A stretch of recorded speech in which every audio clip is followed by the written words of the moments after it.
ನಮಸ್ತೆ ಫ್ರೆಂಡ್ಸ್, ಸವಿಪಾಕ ಶಾಲೆ ಚಾನೆಲ್ಗೆ ತಮಗೆಲ್ಲರಿಗೂ ಸ್ವಾಗತ.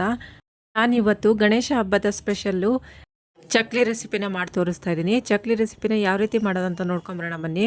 ಮೊದಲಿಗೆ ಒಂದು ದೊಡ್ಡ ಬೇಷನ್ನ ತೊಗೊಂಡಿದ್ದೀನಿ. ಅದಕ್ಕೆ 1.5 kg ಆಗುವಷ್ಟು ಅಕ್ಕಿ ಹಿಟ್ಟನ್ನ ಹಾಕ್ಕೊಂಡಿದ್ದೀನಿ.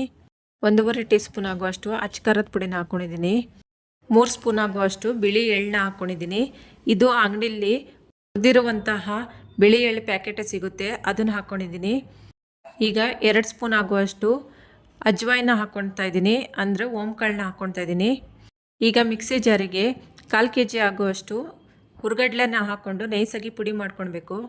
ಈಗ ಇನ್ನೊಂದು ಸೈಡಲ್ಲಿ ಬೆಣ್ಣೆನ ಒಂದು 4 ಸ್ಪೂನ್ ಹಾಕಿ ಕರಗಿಸ್ಕೊಳ್ತಾ ಇದ್ದೀನಿ. ಕರಗಿಸಿದ್ದಾಗಿದೆ. ಇವಾಗ ಅದನ್ನು ಅದೇ ಮಿಶ್ರಣಕ್ಕೆ ಹಾಕ್ಕೊಳ್ತಾ ಇದ್ದೀನಿ ಹಿಟ್ಟಿಗೆ. ಈಗ ಹುರ್ಗಡ್ಲೆ ಪುಡಿ ಮಾಡ್ಕೊಂಡಿದ್ನಲ್ಲ, ಅದನ್ನು ಹಾಗೆ ಜರಡಿ ಇಟ್ಕೊಬೇಕು. ಇಲ್ಲ ಅಂತ ಹೇಳಿದ್ರೆ ಅದರಲ್ಲಿ ಒಂದೊಂದು ಕಾಳುಗಳು ಹಾಗೆ ಉಳಿದಿರುತ್ತೆ. ಚಕ್ಲಿ ಮಾಡೋತ್ತಿಗೆ ಕಾಳುಗಳು ಸಿಕ್ಕಿದ್ರೆ ಚಕ್ಲಿ ಹೊಡಿತದೆ, ಇಲ್ಲ ಅಂತ ಹೇಳಿದರೆ ಕಟ್ಟಾಗುತ್ತೆ. ಹಾಗಾಗಿ ನಾವು ಚೆನ್ನಾಗಿ ಜರಡಿ ಇಟ್ಕೊಳ್ಬೇಕು. ಈಗ ಎಲ್ಲವನ್ನು ಒಂದು ಸತಿ ಚೆನ್ನಾಗಿ ಮಿಕ್ಸ್ ಮಾಡ್ಕೊಳ್ತಾ ಕಲಿಸ್ಕೊತಾ ಇದ್ದೀನಿ. ಇದಕ್ಕೆ 1.5 ಟೀ ಸ್ಪೂನ್ ಆಗುವಷ್ಟು ಉಪ್ಪನ್ನು ಹಾಕ್ಕೊಂಡಿದ್ದೀನಿ ನಾನು. ಉಪ್ಪು ಹಾಕಿರೋ ವಿಡಿಯೋ ಮಿಸ್ ಆಗಿದೆ.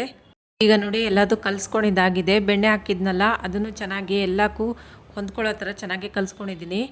ಇವಾಗ ಸ್ವಲ್ಪ ಬಿಸಿ ಮಾಡ್ಕೊಂಡಿರುವಂಥ ನೀರನ್ನ ಹಾಕ್ಕೊಳ್ತಾ ಇದ್ದೀನಿ. ಉಗುರು ಬೆಚ್ಚಿನ ನೀರನ್ನ ಹಾಕ್ಕೊಳ್ತಾ ಇದ್ದೀನಿ. ಜಾಸ್ತಿ ಬಿಸಿ ಇರೋದು ಬೇಡ, ಜಾಸ್ತಿ ತಣ್ಣಗಿರೋದು ನೀರು ಹಾಕ್ಕೊಳ್ಳೋದು ಬೇಡ. ಆವಾಗ ಚಕ್ಲಿ ಎಲ್ಲೂ ಒಡೆಯೋದಿಲ್ಲ ಮತ್ತು ಕಟ್ಟಾಗೋದಿಲ್ಲ. ಈಗ ಉಗುರು ಬೆಚ್ಚಗಿನ ನೀರನ್ನ ಹಾಕ್ಕೊಂಡು ಚೆನ್ನಾಗಿ ಕಲಿಸ್ಕೊಳ್ತಾ ಇದ್ದೀನಿ. ನಾವು ಕಲಿಸ್ಕೊಳ್ತಿರೋ ಹಿಟ್ಟಿನ ಮಿಶ್ರಣ ಚಪಾತಿ ಹಿಟ್ಟಿನ ಹದಕ್ಕಿರಬೇಕು. ಅದೇ ಸತಿಗೆ ನೀರು ಜಾಸ್ತಿ ಹಾಕ್ಕೊಳಕ್ಕೆ ಹೋಗಬೇಡಿ, ಸ್ವಲ್ಪ ನೋಡ್ಕೊತ ನೀರು ಹಾಕ್ಕೊಂಡು ಕಲಿಸ್ಕೊಳ್ಳಿ. ನಾವು ಹಾಕುವಂಥ ಎಲ್ಲ ಸಾಮಗ್ರಿಗಳು ಅಳತೆ ಪ್ರಕಾರ ಎಲ್ಲ ಸರಿಯಾಗಿದ್ದರೆ ಆವಾಗ ಚಕ್ಲಿನೂ ಚೆನ್ನಾಗಿ ಬರುತ್ತೆ. ಈ ಚಕ್ಲಿನ ಬರೀ ಗಣೇಶ ಹಬ್ಬಕ್ಕೆ ಮಾತ್ರ ಅಲ್ಲ, ಯಾವ ಟೈಮಲ್ಲಾದರೂ ಮಾಡ್ಕೊಂಡು ತಿನ್ಬೋದು. ಚಳಿ ಟೈಮಲ್ಲಿ, ಇಲ್ಲ ಮಕ್ಕಳಿಗೆ ಏನಾದರೂ ತಿನ್ಬೇಕು ಅನಿಸಿದಾಗ, ಸಂಜೆ ಟೀ ಟೈಮಿಗೆ, ಇಲ್ಲ ನಾವೆಲ್ಲಾದರೂ ಟ್ರಾವೆಲ್ ಹೋಗ್ಬೇಕಂತ ಹೇಳಿದಾಗ ಇದನ್ನು ಮಾಡಿಕೊಂಡು ತೊಗೊಂಡೋಗ್ಬೋದು. ಈಗ ನೋಡಿ ಹಿಟ್ಟು ಚೆನ್ನಾಗಿ ಕಲಿಸ್ಕೊಂಡಿದ್ದಾಗಿದೆ. ಹಿಟ್ಟು ಪಾತ್ರೆಗೂ ಅಂಟ್ದಂಗೆ ಮತ್ತು ಕೈಗೂ ಅಂಟ್ದಂಗೆ ಚೆನ್ನಾಗಿ ಹಿಟ್ಟು ಕಲಿಸ್ಕೊಂಡಿದ್ದು ರೆಡಿಯಾಗಿದೆ. ಈಗ ಈ ಹಿಟ್ಟನ್ನು ಒಂದು ಪ್ಲೇಟ್ನ ಅಥವಾ ಒಂದು ಬಟ್ಟೆನ ಮುಚ್ಚಿ ಇದನ್ನು ಮುಚ್ಚಿಡಬೇಕು. ಯಾಕಂದರೆ ಗಾಳಿ ಹೋಗೋಕೆ ಬಿಡಬಾರ್ದು, ಹಿಟ್ಟು ಗಟ್ಟಿಯಾಗಬಾರ್ದು. ಕಲಸಿರೋ ಹಿಟ್ಟನ್ನ ಅರ್ಧ ಗಂಟೆ ಅಥವಾ 1 ಅವರ್ ಇದನ್ನು ಹಾಗೆ ಇಡಬೇಕು. ಉಪ್ಪು ಖಾರ ಎಲ್ಲ ಚೆನ್ನಾಗಿ ಹಿಡಿತದೆ. ಈಗ ಅರ್ಧ ಗಂಟೆ ಆಗಿದೆ. ನಾನು ಇದನ್ನು ಇವಾಗ ಸ್ವಲ್ಪನೇ ಹಿಟ್ಟು ತಗೊಂಡು ಮತ್ತು ಚೆನ್ನಾಗೇ ನಾದ್ಕೊಳ್ಬೇಕು. ಚೆನ್ನಾಗೇ ನಾದಿ ಇದನ್ನು ಸಿಲಿಂಡ್ರ್ ಆಕಾರದಲ್ಲಿ ಮಾಡಿಕೊಂಡು ಈಗ ಚಕ್ಲಿ ಒಳ್ಳಿಗೆ ಅದ್ರ ಒಳಗೆ ಒಂದು ಸ್ವಲ್ಪ ನೀರನ್ನ ಹಚ್ಕೊಳ್ಬೇಕು. ಎಣ್ಣೆ ಹಚ್ಕೊಂಡ್ರೂ ಪರವಾಗಿಲ್ಲ, ನಾನಿಲ್ಲಿ ನೀರನ್ನ ಹಚ್ಕೊಂಡಿದ್ದೀನಿ. ಈಗ ಹಿಟ್ಟು ಅದ್ರ ಒಳಗೆ ಹಾಕ್ಕೊಂಡಿದ್ದೀನಿ. ಈಗ ಒಂದೊಂದೇ ಚಕ್ಲಿನ ಮಾಡ್ಕೊಳ್ಳೋಣ. ಚಕ್ಲಿನ ತುಂಬ ಜನ ಬೇರೆ ಬೇರೆ ರೀತಿಯಾಗಿ ಮಾಡ್ಕೊತಾರೆ. ನಾನಿಲ್ಲಿ ಈಸಿ ಮೆಥಡಲ್ಲಿ ತೋರಿಸ್ಕೊಡ್ತಾ ಇದ್ದೀನಿ. ಚಕ್ಲಿ ತಿನ್ನಬೇಕು ಅನಿಸಿದಾಗ ಬೇಗನೆ ಮಾಡ್ಕೊಳ್ಬೋದು. ಇದನ್ನು ಅಕ್ಕಿ ತೊಳೆದಾಕೊಂಡು ಒಣಸ್ಕೊಂಡು ಮಾಡ್ಕೊಳ್ಬೇಕಂತ ಏನಿಲ್ಲ, ದಿಢೀರ್ ಅಂತಲೇ ಮಾಡ್ಕೊಬೋದು. ಈಗ ನೋಡಿ ಚಕ್ಲಿನ ಸುತ್ಕೊಳ್ತಾ ಇದ್ದೀನಿ ನಾನು. ಈ ರೀತಿಯಾಗಿ ಪ್ಲೇಟ್ ಮೇಲೆ ಸುತ್ಕೊಂಡ್ರೂ ಪರವಾಗಿಲ್ಲ, ಇಲ್ಲ ಒಂದು ಬಾಳೆ ಎಲೆ ಮೇಲಾದರೂ ಸುತ್ಕೊಳ್ಳಿ. ಪ್ಲಾಸ್ಟಿಕ್ ಕವರು ಇಲ್ಲ ನ್ಯೂಸ್ ಪೇಪರ್ ಮೇಲೆ ಸುತ್ಕೊಂಡ್ರೂ ಆಗುತ್ತೆ. ನೋಡಿ ಚಕ್ಲಿ ಸುತ್ತೋಕ್ಕೆ ಎಷ್ಟು ಚೆನ್ನಾಗಿ ಬರ್ತಾಯಿದೆ, ಎಲ್ಲೂ ಕಟ್ಟಾಗ್ದಂಗೆ ಚೆನ್ನಾಗಿ ಆಗ್ತಾಯಿದೆ.